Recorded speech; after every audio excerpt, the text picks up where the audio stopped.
Promulguée le 8 juillet 2025 par le chef de l'État, la nouvelle mouture de la charte de la transition se présente désormais comme la boussole politique et institutionnelle. Révisée et enrichie, elle porte les marques d'une volonté de replacer la République sur les rails de l'ordre constitutionnel et cela dans le respect de sa souveraineté et de sa dignité retrouvée. Elle a été modifiée une première fois, cette charte, promulguée le 25 février 2022. Et elle vient de subir une deuxième révision promulguée le 8 juillet 2025. Cette charte, elle est l'émanation du peuple souverain du Mali dans le cadre des différentes concertations populaires. C'est la manifestation de la souveraineté populaire qui a donné naissance, bien entendu, à cette charte lors des concertations nationales tenues au Mali en septembre 2020. Ce document est le fruit d'une concertation nationale et d'un dialogue approfondi avec les forces vives du pays. Il incarne une vision, un engagement, un pacte renouvelé entre les institutions de la transition et le peuple malien.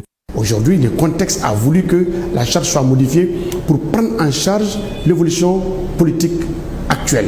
Parce que vous savez que depuis le 22 juillet 2023, le Mali a basculé dans la 4e République. Et la charte qui était à l'époque adossée à la constitution de la 3e République devait forcément muter pour s'adosser à cette constitution de la 4e République. Et c'est ce qui a été fait.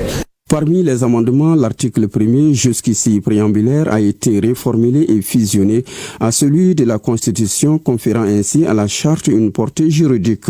D'autres articles, notamment les articles 2, 4, 5, 9, 11, 12, 13, 22, 25 et 26, ont fait l'objet de modifications substantielles. Dans la charte de 2020, vous avez un préambule qui avait été écrit par les forces vives de la nation et ces mêmes forces vives de la nation ont décidé à ce que les deux préambules et de la Constitution et de la charte s'évalent et se confondent. Donc c'est ce qui a été fait. Du préambule aux 10 articles qui ont été touchés, les buts avec d'adaptabilité qui témoigne d'une volonté d'ancrer la transition dans la réalité politique et sociale. L'article 4 fixe la durée de la transition désormais à 5 ans, renouvelable autant de fois que nécessaire jusqu'à la pacification, bien entendu, du territoire national. Cet article fait aussi l'objet de beaucoup de discussions et de débats dans les différents forats. Les gens ont écrit même dans les journaux que le président de la transition s'est octroyé un mandat de 5 ans. Il n'en est rien. Cet article ne parle nullement du président de la transition. Cet article parle de la durée de la transition qui a été fixée à 5 ans et renouvelable autant de fois que nécessaire jusqu'à la pacification du territoire national. Ce n'est pas vrai aussi de dire qu'on va passer 5 ans dans la transition parce que dans 1 an, dans 2 ans, peut-être même dans quelques mois, ce pays pourra connaître une amélioration notoire en matière de sécurité. Et il appartiendra aux autorités de la transition à ce moment de fixer un calendrier pour les élections à venir. Mais c'est l'article 9 qui introduit la rupture la plus significative. Le président de la transition devient désormais éligible à l'élection présidentielle ainsi qu'aux autres scrutins généraux. L'article 9 qui, dans la charte de 2020, modifiée en 2022, stipulait de façon expresse que le président de la transition ne pouvait pas participer aux élections marquant la fin de la transition et que cette disposition n'était pas révisable. Vous savez que lorsqu'une disposition est dite intangible et qu'on ne peut pas la toucher, ça voudrait dire que le constituant dérivé que nous sommes ne peut pas apporter de modifications possibles. L'initiative de cette révision de la charte n'est pas du président, ni des membres du CNT. C'est une initiative qui émane des forces vives de la nation qui sont à l'origine de sa rédaction, bien entendu, en 2020. Et donc, lorsque les forces vives de la nation qui ont créé la charte, qui ont rédigé la charte, reviennent pour dire que des dispositions qu'on a mises dans la charte, nous souhaitons, bien entendu, revenir sur cette décision. Effectivement, le président de la transition qui émane de cette charte, tout comme les conseils nationaux de la transition qui émanent de la charte, ne peuvent rien faire d'autre que, bien sûr, d'aller dans ce sens. C'est ce qu'on appelle un processus lié en matière juridique.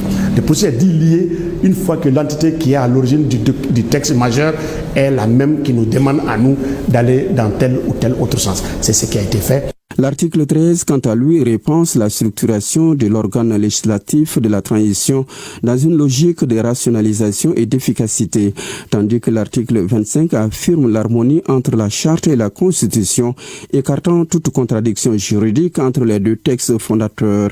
L'article 13 qui est de la charte, qui aujourd'hui non seulement retrace les compétences du Conseil national de transition, mais cet article 13 reprend la composition du Conseil national de transition sur proposition du président du Conseil national de transition. Ce n'était pas le cas dans, bien sûr, la charte de 2020 et modifiée en 2022. Et l'article 25, qui est aussi important dans la charte et de 2020 et modifié en 2022, vous avez vu bien sûr qu'on avait dit, article 25, qu'en cas de contrariété, c'est la Constitution qui l'emporte sur la charte. Cette fois-ci, ça a été dit.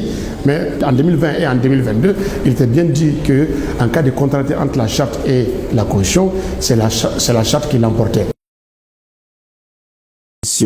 Vous avez désormais dans la nouvelle charte promulguée, on ne fait plus mention du CNSP, on ne fait plus mention du M5 RFP, on ne fait plus mention des partis politiques, on ne fait plus mention des groupes armés. Voilà 4 entités dont on ne fait plus mention. Cette charte est l'œuvre des forces vives de la nation. Et donc, nous ne pouvons pas poser d'actes au-delà de ce que les forces vives de la nation nous demandent de faire. C'est quasiment impossible.